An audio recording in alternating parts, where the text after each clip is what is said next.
Like England, France was a latecomer to the North American colonial game, but for all the same reasons.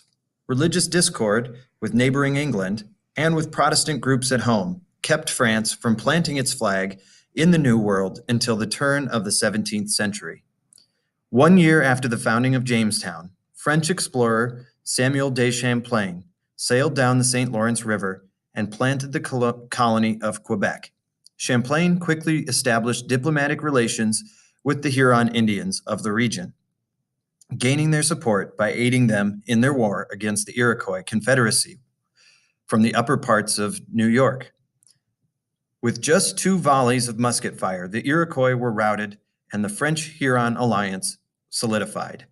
Over the next 150 years, the Iroquois nations would hamper French settlement along the Ohio River, and in the 18th century, they would join the British in their efforts to thwart the French. This map illustrates the empire territories of the 18th century. In green is France. France controlled the largest portion of the North American continent. In orange is Spain, and the gold are the British colonies. While their motivations for colonization were the same as the English, the French colonies developed in a distinctly different way from their British neighbors. Joint stock efforts in Canada quickly collapsed and became royal colonies directly under the control of the king. France, in the traditional style of colonization, granted no charters that guaranteed rights for representative assemblies to their inhabitants. The regimes that controlled French North America were almost exclusively autocratic, meaning run by the will of one man, the king. The remoteness of the French colonies and their inability to grow cash crops, the restrictions that were placed on religious diversity by the Catholic Church, and the early economic troubles of the colony stunted French immigrants from migrating to Canada. By the late 1750s, only 60,000 whites were living in New France. The resources France dedicated to North America went instead to their lucrative sugar isles in the Caribbean. New France did have one commodity that was increasingly profitable to European markets, and that was the fur trade, specifically beaver pelts. The lucrative fur trade was established by French coureurs de bois, or runners of the woods, trappers and explorers that established a widespread network of trading posts and forts across the North American interior for the French Empire. Most of the early documentation of North America was recorded by these men who littered the land with scores of French places like Baton Rouge, Terre Haute, Des Moines, and St. Louis.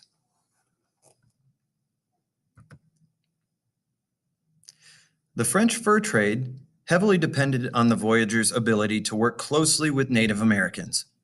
Unlike the English, who saw the Indian as disposable, French Canadians made them their primary trade partners in North America. But the cohabitation of the wilderness by the French was not an absolute good thing for the American Indian. This population increasingly grew dependent on French trade goods, including alcohol, and they were decimated by European diseases. This illustration shows the influence of European trade on natives in the colonial era. You can see the metal cooking pot and the Indian clothing and blankets shown in the picture demonstrate the growing reliance they had on European trade goods.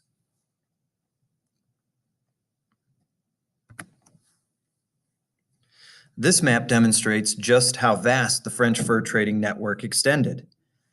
To serve the needs of European fashion, fur traders pursued the beaver for more than 2 centuries over the entire continent of North America. They brought many Indians for the first time into contact with white culture. In many places across North America, the beaver population was wiped out.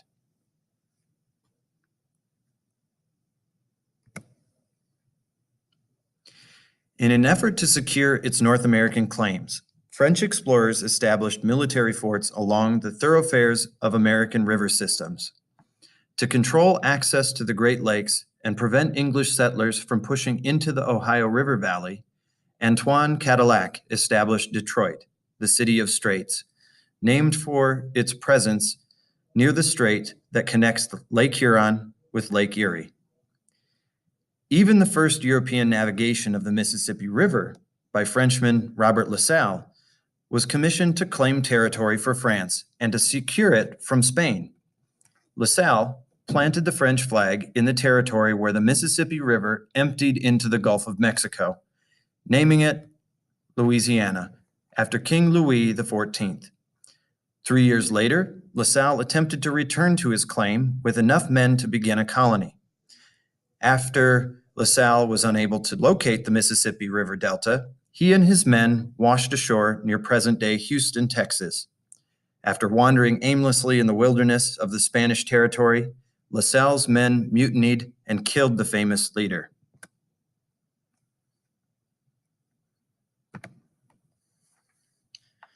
Driven by a dream of a vast North American empire for France, La Salle had spent years exploring the Great Lakes region and the valleys of the Illinois and Mississippi rivers. This scene is of his encounter with an Indian chieftain and was imaginatively recreated by 19th century artist George Catlin.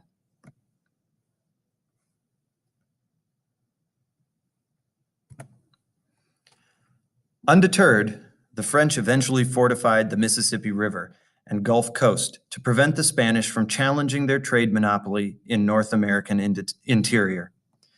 Most important of all the French colonies along the Mississippi was New Orleans, which was established in 1718. Not only were furs from across the Midwest floated down the river to this burgeoning port city, but also grain from French colonies in the fertile Illinois territory, where the Ohio, Missouri, and Mississippi rivers all converged.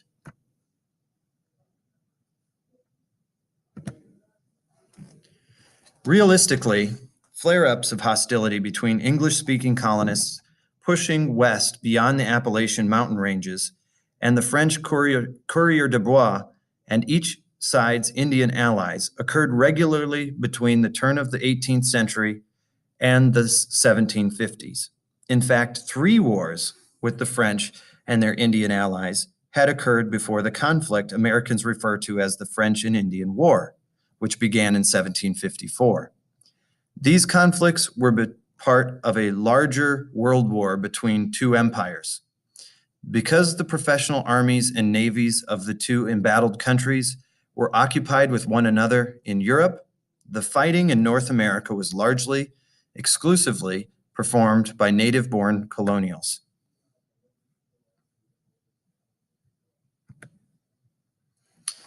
This map illustrates important military events that occurred during King William and Queen Anne's wars. Because the region depicted was rugged, wild, and sparsely populated, the borders between French and British territory was poorly defined, and it was prone to conflict. The arrows on this map indicate French and Indian attacks. Schenectady, New York was burned to the ground in a raid in 1690. At Deerfield, Massachusetts, site of one of New England's bloodiest confrontations, invaders killed 50 inhabitants and sent more than 100 fleeing for their lives into the wintry wilderness. The Indian attackers also took over 100 Deerfield residents as captives.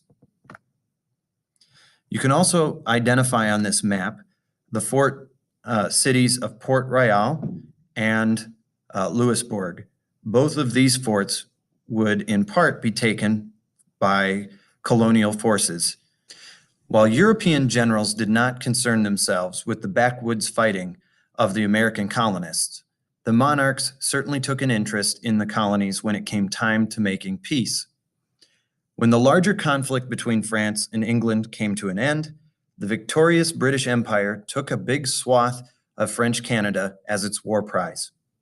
The territory of Acadia, which had been captured by American colonials at Port Royal, was added to the British map and renamed Nova Scotia, or New Scotland, as well as the large island of Newfoundland in the Gulf of St. Lawrence. The French were further forced to give up nearly all of northern Canada, preserving for themselves the Great Lakes and the precious St. Lawrence River. Looking at the following map, you can see that it was only a matter of time before Britain would control Canada.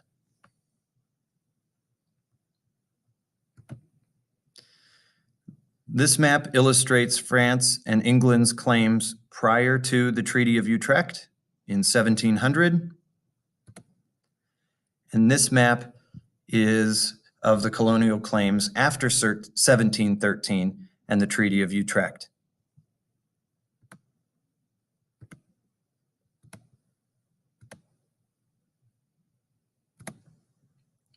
The Treaty of Utrecht in 1713 is generally identified as the beginning of the period we have been referring to as the period of salutary neglect. Militarily and economically exhausted by war, England allowed the American colonies an unprecedented level of self-governance and unfettered trade. With little gratitude for the privilege, the colonies continued to profit from an unencumbered smuggling network.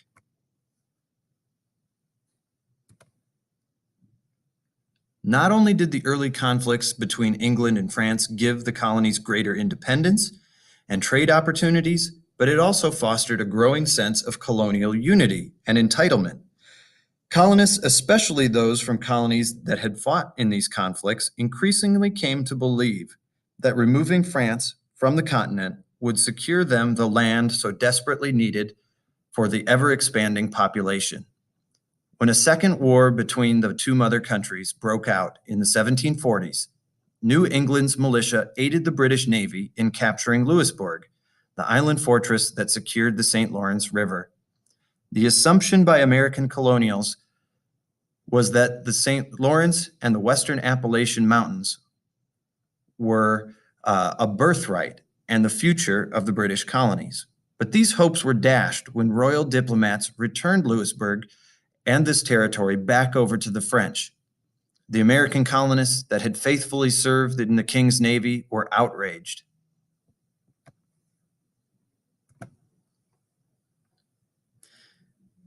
This is an artistic rendering of New Englanders capturing Louisbourg in 1745. When the final peace settlement of 1748 returned this fortress to France, the American colonists felt betrayed by their British masters.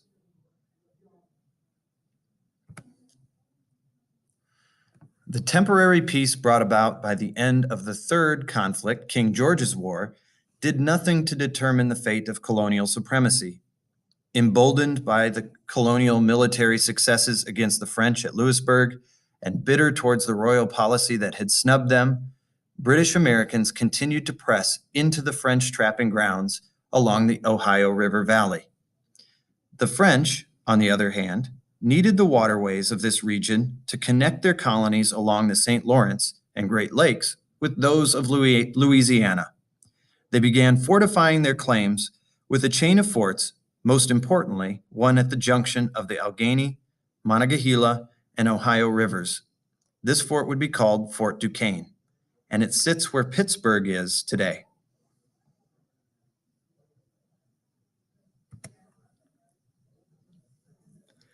Determined to fight for their economic security and supremacy, the colony of Virginia initiated the first step to that final confrontation between France and England in the New World. The governor of Virginia took it upon himself to grant 500,000 acres, a territory roughly the size of Rhode Island, and he gave it to influential Virginians, including the family of George Washington. In 1754, the governor sent a young lieutenant colonel of the Virginia militia who had previously surveyed this territory to head a military expedition that would secure it for British settlement. That young man was Lieutenant Colonel George Washington.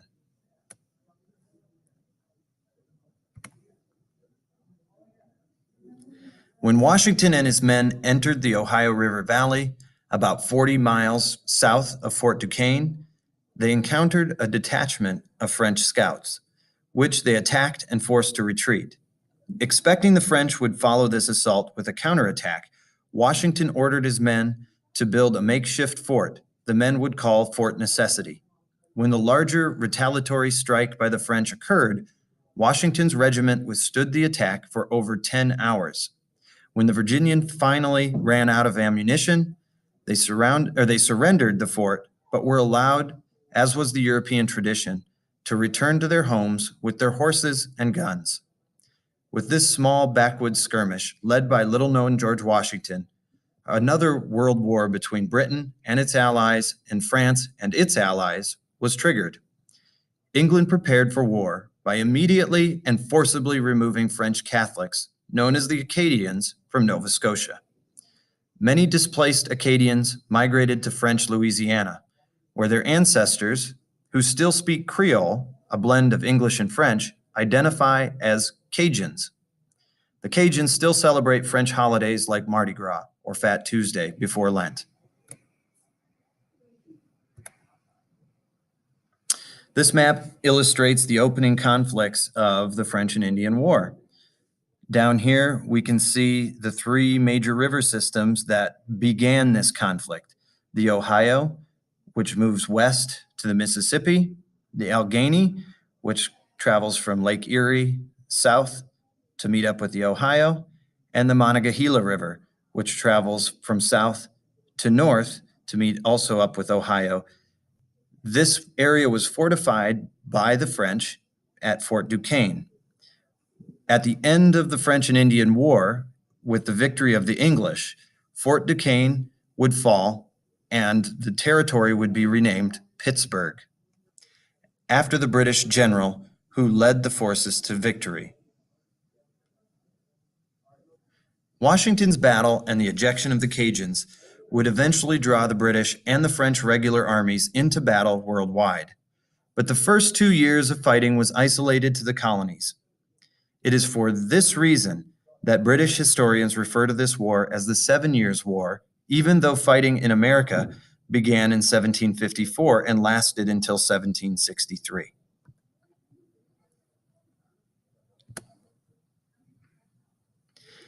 This map demonstrates the global scale of the 7 Years' War. Among the first of the truly world wars of the modern era, the 7 Years' War sucked in several nations who did battle around the globe.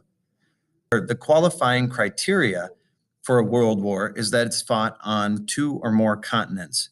You can see here that the bulk of the fighting of this time was done in Europe and North America, but clashes also took place along the coast of Africa and India. Both France and England had colonial claims in those regions. While the French and Indian War would ultimately draw the 13 British American colonies closer together, early efforts to unite the colonies for common defense failed. During the war, the British monarchy expected the colonies to answer the empire's call to arms. In 1754, the Crown summoned an intercolonial Congress to meet at Albany. The initial purpose of this meeting was to develop a plan to strengthen an alliance with members of the Iroquois Confederacy and to rally the colonies to common defense. Only 7 of the 13 colonies answered the call. The most famous attendee to the Albany Conference was Dr. Benjamin Franklin, who encouraged the delegates to unite in common defense of the empire. His political cartoon, entitled Unite or Die, defined the moment. While the delegates to the Congress unanimously agreed to answer the call to defend the empire, they also put forth a proposition to King George II requesting greater home rule in exchange for their military support. The proposals of the Albany Conference were unpopular with everyone but the members who attended. The colonial governments rebuked this idea that they should be responsible for fighting someone else's war or answer to some kind of central authority. Ultimately, the colonies believed that the Albany Conference proposals did not give them enough individual independence, and to the Crown, it gave them too much. But unity amongst colonies received some encouragement during the war. When soldiers and statesmen from different colonies met, they discovered that they were all Americans who spoke the same language and shared common ideals. A coherent nation could emerge, but it would not be easy. The Albany Conference created a model for future colonial meetings like the Stamp Act Congress and the Continental Congresses. This is Dr. Franklin's famous political cartoon, Join or Die. The message is clear. If the colonies don't unite in common to defend against France, their way of life will perish. Not only did the French and Indian War lead the colonies to make the first efforts to create intercolonial unity, it also bred animosity between colonies and the British military and monarchy. 20,000 colonial militiamen served during the conflict, and it was the general consensus amongst these veterans that the British regulars treated them with contempt and disrespect. Even George Washington resigned from the Virginia militia when the royal policy refused to acknowledge any colonial military rank above captain, which required colonial officers like Washington to answer to British subordinates. It angered the colonists that they were treated as inferior by their fellow Englishmen, especially when stories of militiamen serving valiantly were compared with others of British regulars shrinking from battle. In this way, the war shattered the myths of the British military's invincibility, and it built up the confidence of Americans that they could put together a military force that was professional and competent.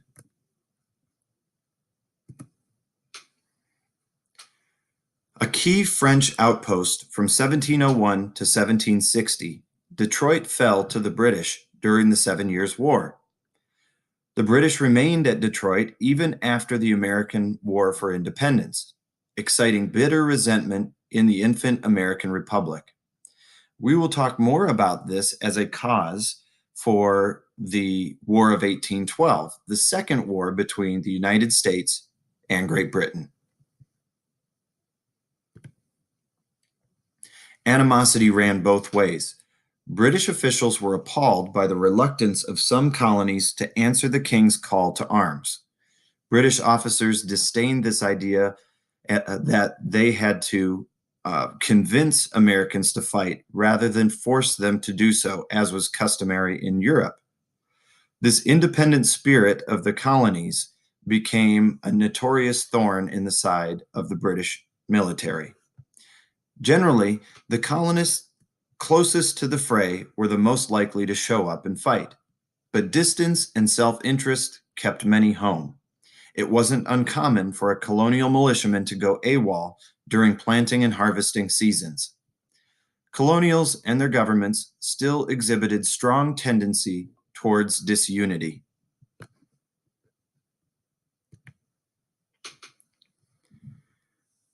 The British and colonial forces won two decisive victories, one in 1759 and another in 1760, that would remove the French from the continent of North America. This painting is entitled A View of Taking of Quebec, 1759. On the night of September 13th, 1759, British forces scaled the rocky cliffs of Quebec and defeated the French army defending the city.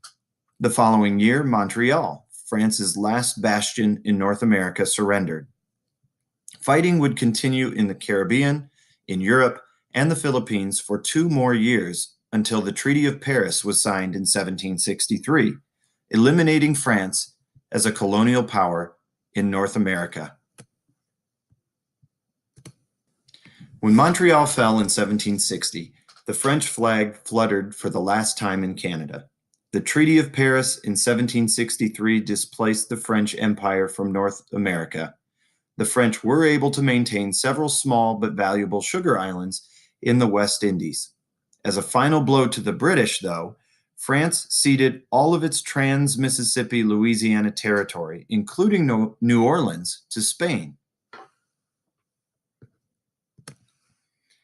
This map illustrates North America before 1754 and the beginning of the French and Indian War.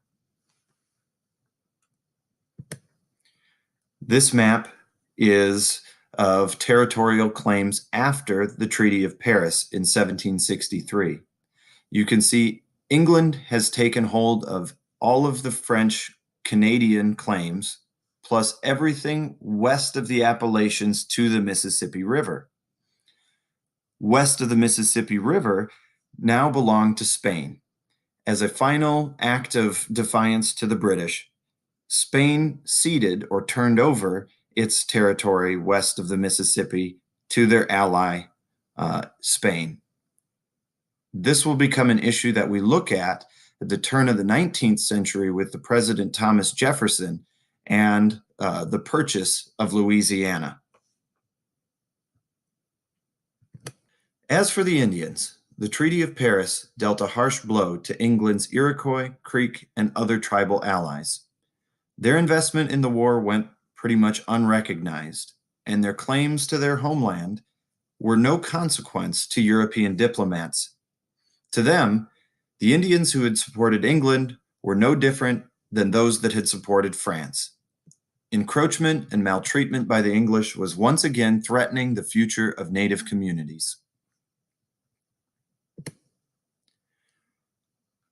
Ottawa Chief Pontiac summoned a war council in the Ohio country to rally tribes against the British who would not respect their interests in the same way the French had.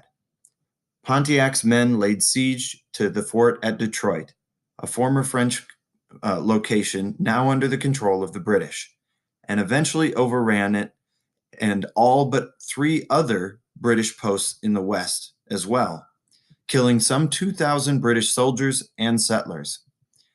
The British retaliated with a primitive version of biological warfare, giving blankets infected with smallpox to the native tribes. Once again, disease crushed native people's attempts to resist white encroachment. Conditions were now right for the colonists to cross the Appalachian Mountains and take western lands. However, defending the frontier was dangerous and expensive work for the British regular army, so the British Parliament issued a proclamation of 1763, banning settlement beyond the Appalachian Mountains. Resentful colonists defied the proclamation and pushed into the West by the thousands anyway. The French and Indian War had caused the colonists to develop this belief that the land was their birthright, and for the crown to prevent them from accessing it was a form of tyranny. The monarchy, however, had meant only to keep its colonists safe and the costs of its military from ballooning further. The defiance of the ungrateful colonists to those living in mother country England not only seemed foolhardy, but rebellious.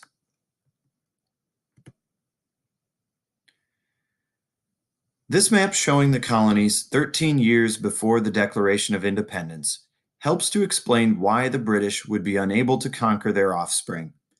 The colonists were spreading rapidly into the backcountry, where the powerful British Navy could not flush them out. During the American Revolution, the British at one time or another captured all the leading colonial cities, including Boston, New York, Philadelphia, and Charleston. But the more remote interior remained a sanctuary for rebellion.